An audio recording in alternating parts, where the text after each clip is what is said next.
Hello hello. आज इस section में आज पढ़ेंगे कि इफेक्ट ऑफ प्रेशर कैसे मेल्टिंग पॉइंट और बॉइलिंग पॉइंट में ये कैसे उसका इफेक्ट पड़ रहा है। मेल्टिंग पॉइंट बॉइलिंग पॉइंट में जो इसका इफेक्ट है कैसे पड़ रहा है, इस लेक्चर में हम पढ़ेंगे। पहले जानते हैं, चलो मेल्टिंग पॉइंट में कैसे उसका प्रेशर का इफेक्ट पड़ता है जानते हैं। melting point of the substance which expands on melting point of the substance which expands on melting with increase in substance with increase in pressure। Substance है जिसका क्या होता है ना, जैसे कि फास्फोरस और सल्फर है, जिसका क्या होता है ना, उसका जब हम मेल्टिंग पॉइंट का जब उसका जो हम जिसमें हम इसको जो प्रेशर देंगे तो क्या होगा ना, उसका जो मेल्टिंग पॉइंट है वो इंक्रीज करेगा। जो मेल्टिंग पॉइंट इसका इसका डायरेक्टली प्रोपोर्शनल होता है। मेल्टिंग पॉइंट किस में आता है ना, सॉलिड से लिक्विड जब इसका जो सॉलिड से लिक्विड जब इसका जो चेंज होगा ना, मैटर स्टेट जब चेंज होगा सॉलिड से लिक्विड, यहीं पर मेल्टिंग पॉइंट आता है। इसमें क्या होता है ना, जब हम इसको जब क्या करेंगे ना, इसका जो सब्सटेंस का जो इसका क्या होता है ना, मेल्टिंग पॉइंट इंक्रीज होता है। ओके, मेल्टिंग पॉइंट जब इंक्रीज होगा ना, इसका क्या है, सब्सटेंस फास्फोरस जब उसका जो मेल्टिंग पॉइंट है, जब हम इसको इंक्रीज प्रेशर में जब इसको जो प्रेशर देकर इसको इंक्रीज करेंगे, इसका जो मेल्टिंग पॉइंट है वो इंक्रीज करेगा। प्रेशर जब हम बढ़ाएंगे तो इसका क्या होगा ना, मेल्टिंग पॉइंट इंक्रीज करेगा। देखो क्या होता है ना, कि जब इसका सॉलिड से जब लिक्विड होगा तो क्या होगा ना, उसका जो वॉल्यूम है वो क्या होगा, सॉलिड से जब लिक्विड होगा तो मॉलिक्यूल दूर चले जाएंगे, तो इसका जो वॉल्यूम है वो बढ़ इसका जो वॉल्यूम है जो बढ़ जाएगा, उसके क्या होगा ना, जो डेंसिटी है वो घट जाएगा। और डेंसिटी घट जाने से क्या होता है ना, जब ये जो सब्सटेंस का जो क्या होगा ना, उसका जो फास्फोरस और जो है सल्फर है, उसका जो क्या होता है ना, उसका प्रेशर इंक्रीज करने से उसका जो मेल्टिंग पॉइंट है जो क्या होता है ना, बढ़ जाता है। मेल्टिंग पॉइंट इसमें क्या होता है ना, वो जो 100 वो जैसे कि वो अगर देखो, अगर फास्फोरस 100 डिग्री में अगर देता है तो इसका मेल्टिंग पॉइंट आता है, उसको प्रेशर देने से वो 120 डिग्री हो जाएगा। वैसे ही और कुछ सब्सटेंसेस इसमें क्या होता है ना, मेल्टिंग पॉइंट उसका जो इन प्रेशर का इन्वर्सली प्रोपोर्शनल होता है। जैसे कि वाटर आइस होता है, कास्ट आयरन होता है, ये जो सॉलिड सब्सटेंस है वो जब मेल्टिंग करेंगे ना, वो जो क्या करेंगे ना, ये उसका जो प्रेशर देंगे तो क्या होता है, वो इन्वर्सली प्रोपोर्शनल होता है। चलो कैसे हम समझते हैं। सब्सटेंस मेल्टिंग पॉइंट जब दो सब्सटेंस क्या होता है, इसका जो क्या करेंगे, प्रेशर देंगे तो क्या होगा, इसका जो मेल्टिंग पॉइंट है वो डिक्रीज कर जाएगा। जैसे कि आयरन कास्ट आयरन है, देखो जब क्या करेंगे ना, सॉलिड से लिक्विड करेंगे, ये होता है किसमें, मेल्टिंग पॉइंट में आता है। एमपी मेल्टिंग पॉइंट में इसका क्या होगा ना, जब इसको सॉलिड से जब लिक्विड होगा वाटर, देखो क्या होता है, आइस उसका जब वॉल्यूम बढ़ जाएगा तो क्या होगा, डेंसिटी घट जाएगा। ओके, यहाँ पर क्या होगा ना, वाटर अगर उसको आइस अगर जीरो, तो क्या होता है ना, ये 0 डिग्री सेल्सियस में क्या होगा ना, 0 डिग्री सेल्सियस में क्या होगा ना इसका जो, हाँ देखो ये क्या होगा ना, देखो जब आइस क्या होगा ना, मगर देखो क्या होता है ना, आइस का जो टेम्परेचर है वो कितना था, 0 डिग्री में वो क्या होता है, आइस क्या होता है, लिक्विड में वाटर को कन्वर्ट होता है।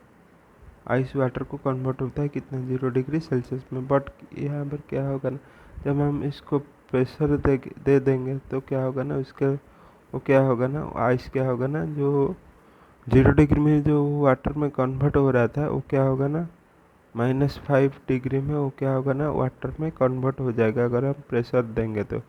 ओके, तो हम समझते हैं रिजिलेशन क्या होता है। रिजिलेशन एक ऐसा प्रोसेस होता है जिसमें क्या होता है ना, आइस क्या इसमें क्या होता है ना, में आइस को जब हम मेल्ट्स व्हेन, जब हम आइस को प्रेशर देंगे तो इसी को क्या होता है ना, वो क्या होता है ना, वाटर में कन्वर्ट हो जाता है। फिर इसके बाद अब अगर हम अगेन प्रेशर जब हम रिमूव कर देंगे, उसके बाद जब हम प्रेशर उसको रिलीज कर देंगे तो फिर से वो क्या होगा ना, सॉलिड में कन्वर्ट हो जाएगा। ओके, रिजिलेशन एक ऐसे प्रोसेस होता है जिसमें क्या होता है ना, वो पहले क्या होगा ना, आइस में कन्वर्ट हो जाएगा। ओके, पहले तो हम इसको जब हम आइस को प्रेशर देंगे तो ये क्या होगा ना, वो लिक्विड में कन्वर्ट हो जाएगा। उसका जब हम इसका जो रिमूव कर देंगे उसका जो प्रेशर को, तो क्या होगा ना, फिर से वो सॉलिड आइस में कन्वर्ट हो जाएगा। ओके, ये होता है रिजिलेशन प्रोसेस। हम एक एक्सपेरिमेंट करेंगे कि जैसे कि रिजिलेशन प्रोसेस का एक एक्सपेरिमेंट क्या है। देखो, हम क्या करेंगे, एक टेबल, एक यहाँ पर एक आइस का एक स्लैब लेंगे। ओके, उसका जो नीचे दो वुडन का टेबल पकाएंगे, वुडन ब्लॉक्स रखेंगे। तो क्या होगा ना, पहले जो आइस का जो स्लैब रहता है उसमें एक मेटेलिक वायर से क्या करेंगे ना, यहाँ पर 5 kg, यहाँ पर 5 kg आने, और बोथ साइड में 5 kg को जोड़ कर एक रस्सी में उसको, मेटालिक रस्सी में उसको उसको क्या करेंगे ना, हैंगिंग करेंगे। देखोगे क्या होगा ना, इस यही जगह पर क्या होगा ना, देखोगे जब हम प्रेशर देंगे तो क्या होगा ना, आइस क्या होगा ना, लिक्विड को कन्वर्ट हो जाएगा। जैसे आइस लिक्विड को कन्वर्ट, आइस कट कट कर नीचे जाएगा, यहाँ पर लिक्विड कन्वर्ट होकर मेटेलिक वायर नीचे जाएगा, और आइस पीस से तोड़ेगा नहीं, तोड़ेगा, क्योंकि ना जब आइस यहाँ यहीं से नीचे जाएगा तो ऊपर से फिर से ये क्या होगा ना, ये बर्फ़ हो जाएगा। ओके, जो रिजिलेशन प्रोसेस से क्या होगा ना, ये अगेन बर्फ़ हो जाएगा और आइस के नीचे चला जाएगा। ओके, लेकिन ये जो वो फिर से ओके, ये जो आइस स्लैब है उन्हें नहीं टूटेगा। देखो ये क्या लिखा है, समझते हैं। Take a slab of ice and support in two wooden blocks, take a metallic wire and attach to heavy weights of 5 kg each at ends. Okay, now put wire over the slabs.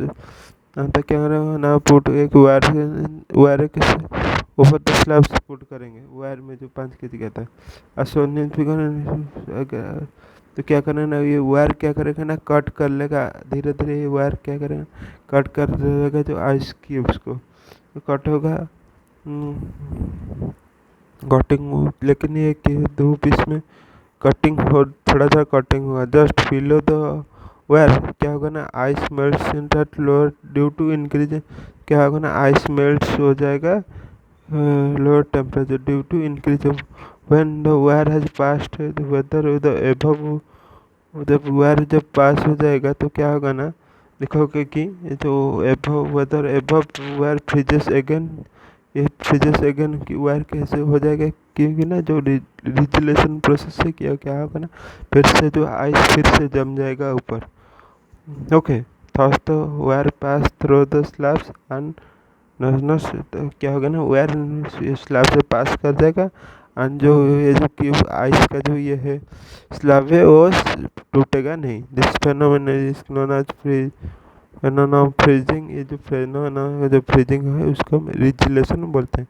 में क्या होगा, देखो पहले हम दो wooden blocks लें, उसके ऊपर एक आइस का एक क्या है स्लैब रखें। वो जो एक मेटेलिक वायर लेकर इसको दो साइड में दो 5 kg रखे हैं।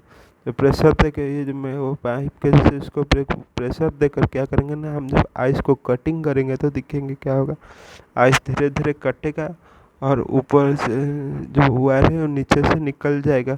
और ऊपर एंड से क्या होगा ना, जो आइस कटा हुआ था उसमें जो क्या होगा ना, ये जो रिजिलेशन प्रोसेस से क्या होगा ना, फिर से आइस जम जाएगा। क्योंकि ना हम जो जानते हैं कि जो ये जो मेल्टिंग पॉइंट है जो आइस का क्या होता है ना, डिक्रीज करता है कि जब हम जब प्रेशर को इंक्रीज करते हैं, ये जो और रिजिलेशन प्रोसेस से क्या होगा ना, फिर से आइस ऊपर जम जाएगा और जो आइस है वो आइस जो स्लैब है वो नहीं टूटेगा। ओके, जो प्रैक्टिकल हम दिखते हैं, चलो जो प्रैक्टिकल एप्लीकेशन है जो रिजिलेशन का, वो समझते हैं कैसे है जो प्रैक्टिकल इसका जो एप्लीकेशन है। बाय प्रेसिंग स्नो, और दिखोगे क्या होगा ना, हम जब आइस को क्या करना, थोड़ा जो आइस है उसको हम लेकर क्या करेंगे ना, उसका हम एक गोल करेंगे। ओके, आइस क्यूब्स को लेकर हम एक जो गोल बॉल बनाएंगे, तो क्या होगा ना, देखो तो क्या होगा ना, वो जस्ट एक स्नोबॉल बन जाएगा। उसके बाद द क्रिस्टल मेट्स आज प्रेशर रिलीज, जब हम इसको वो क्या है ना, वो जो आइस क्यूब्स को लेकर हम एक बॉल बनाएंगे, लेकिन उसके बाद क्या होगा ना, उसको जब हम उसको छोड़ देंगे तो क्या होगा ना, ये आइस फिर से उसमें जम जाएगा। तो क्या होता है ना, एक वाटर बॉल बन जाता है, एक क्या होगा ना, एक आइस बॉल कन्वर्ट हो जाता है, एक water refuse again and forming snowball. तो क्या होगा ना, वाटर जो जो प्रेशर देने से क्या होगा, जो बॉइलिंग पॉइंट इंक्रीज जो डिक्रीज जो रिजिलेशन प्रोसेस से क्या होगा ना, एक वाटर बॉल आइस बॉल बन जाएगा। क्योंकि ना जब हम इसको छोड़ देंगे तो क्या होगा ना, फिर से ये जो वाटर कन्वर्ट जो लिक्विड सॉलिड लिक्विड में कन्वर्ट हो रहा था, लेकिन वो फिर से क्या होगा ना, आइस में चला जाएगा। ओके, वो कन्वर्ट हो जाएगा रिजिलेशन प्रोसेस से। हम दिखेंगे कहेंगे ना, जब हम स्केचिंग करते हैं किसमें ना, जो आइसी एरिया है, हम स्नो एरिया है, जब हम स्केचिंग कैसे पॉसिबल होता है ना, देखो स्केचिंग कैसे पॉसिबल होता है, जब यहाँ पर स्केचिंग पॉसिबल हो पाता है। देखो जब हम ये स्केचिंग जाता है तो क्या होता है ना, यह आइस लिक्विड को कन्वर्ट हो जाता है, और लिक्विड में कन्वर्ट होने के लिए यहाँ पर क्या होता है ना, लुब्रिकेंट होता है। लुब्रिकेंट होने से ये जो स्केचर है फिसल कर चला जाता है, फ्रिक्शनलेस होकर लुब्रिकेंट से वो क्या है आगे जाता है, और जो जहाँ पर आगे जाता है उसके बाद क्या होता है ना, वो फिर से क्या होता है ना, जो रिजिलेशन प्रोसेस है, फिर से जो जगह से गया था वो उधर क्या होगा ना, बर्फ़ जम जाएगा। ओके, और जो जाने के लिए जो वाटर जो क्या होता है ना, जो यहाँ पर जो जब यहाँ जो उसके स्केचर यहाँ पर जो जाएगा ना, तो क्या होगा ना, जो क्या होगा ना, उसका जो बॉइलिंग पॉइंट जो मेल्टिंग पॉइंट है वो क्या हो जाएगा ना, माइनस कम हो जाएगा। उसके क्या होगा ना, ये वाटर में कन्वर्ट हो जाएगा और लुब्रिकेंट हो जाएगा। लुब्रिकेंट से ये जाएगा, फिर से रिजिलेशन प्रोसेस से यहाँ पर आइस जम जाएगा। Okay, effect of pressure on boiling point. तो अब चलो जानते हैं कि प्रेशर का इफेक्ट बॉइलिंग पॉइंट में कैसे पड़ता है। बॉइलिंग पॉइंट क्या होता है, ये आता है मोस्टली लिक्विड से वेपर जो स्टेट है उसे कन्वर्ट होने के लिए, ये जो बॉइलिंग पॉइंट ये आता है। ओके, जब इसमें क्या होता है ना, ये जो बॉइलिंग पॉइंट में सब जो सब्सटेंस है क्या करेंगे ना, बॉइलिंग पॉइंट जब बॉइलिंग प्रेशर बढ़ाएंगे तो क्या होगा ना, उसका जो बॉइलिंग पॉइंट है वो भी बढ़ता है। Boiling point proportional to pressure होता है। Okay, boiling point proportional to pressure होता है। ओके, लिखा है यहाँ पर, समझते हैं ये क्या होगा ना, जब हम सॉलिड लिक्विड से गैस को कन्वर्ट हो जाएगा तो उसका क्या होगा, वॉल्यूम क्या होगा, वॉल्यूम बढ़ेगा। वॉल्यूम बढ़ने से क्या होगा, रो कम जाएगा। होगा वॉल्यूम जब बढ़ेगा ना, उससे क्या होगा ना, उसका जो मेल्टिंग बॉइलिंग पॉइंट है प्रेशर के साथ बढ़ेगा। देखो पहले अगर वो क्या होता है ना, वाटर क्या होता है ना, 100 डिग्री वाटर अगर 100 डिग्री में बॉइलिंग हो जाता था, जब हम इसको प्रेशर देंगे तो क्या होगा ना, ये 120 डिग्री सेल्सियस में इसका जो बॉइलिंग पॉइंट आएगा। जो क्या होगा ना, ये 120 डिग्री में क्या होगा ना, वाटर जो क्या होगा ना, लिक्विड को कन्वर्ट धीरे धीरे होगा। ड्यू टू दिस फैक्ट क्या होता है ना, प्रेशर कुकर में क्या इजीली हम क्या करते हैं, कुकिंग कर पाते हैं। देखो कैसे, अगर हम देखो प्रेशर कुकर ले हैं इसका,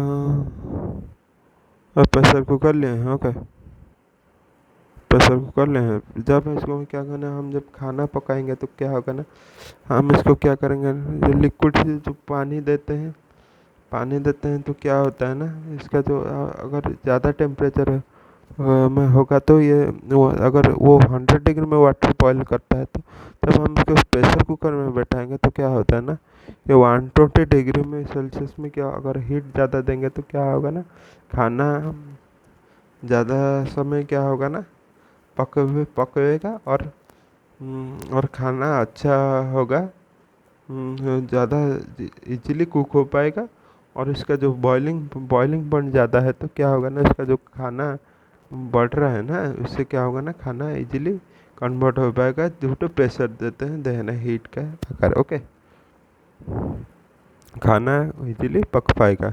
लेकिन क्या होता है ना, देखोगे जब तो boiling point of substance decrease with decrease in temperature, जब हम बॉइलिंग पॉइंट को कमा देंगे तो क्या होगा, कम जाएगा जगह। और जब हम प्रेशर को कम कर देंगे तो बॉइलिंग पॉइंट अगर कम, प्रेशर को जब हम कम करेंगे तो क्या होगा ना, इसके जो बॉइलिंग पॉइंट है वो भी कम हो जाएगा। तो इसलिए क्या होता है ना, हिली एरिया में क्या होता है ना, हिल स्टेशन एरिया में खाना डे थोड़ा धीमा पकता है, इजीली पकवान नहीं होता है। तो इसलिए क्या करते हैं, हम इसको प्रेशर कुकर में करते हैं खाना। क्योंकि ना इधर क्या होता है ना, वो थोड़ा जो देखो, जब हम प्रेशर कुकर में 120 डिग्री में 4 सीट में 4 विजिल में हो जाता था। लेकिन यहाँ पर क्या करेंगे ना, वो इतने को करने के लिए 10 डिग्री सेल्सियस से उसको लग जाए। क्योंकि ना पर जब बॉइलिंग टेम्परेचर के क्या हो रहा है ना, इसका जो प्रेशर है यहाँ पर हिल स्टेशन में वो डिक्रीज होता है टू अनदर एरिया, जहाँ पर दिल्ली एरिया में इसका जो प्रेशर है वो इंक्रीज होता है। हिल स्टेशन में प्रेशर थोड़ा कम होता है, तो यहाँ पर खाना पकवाना थोड़ा देरी होता है, तो इसमें थोड़ा टाइम लगता है, तो यहाँ पर डिफ़िकल्ट होता है।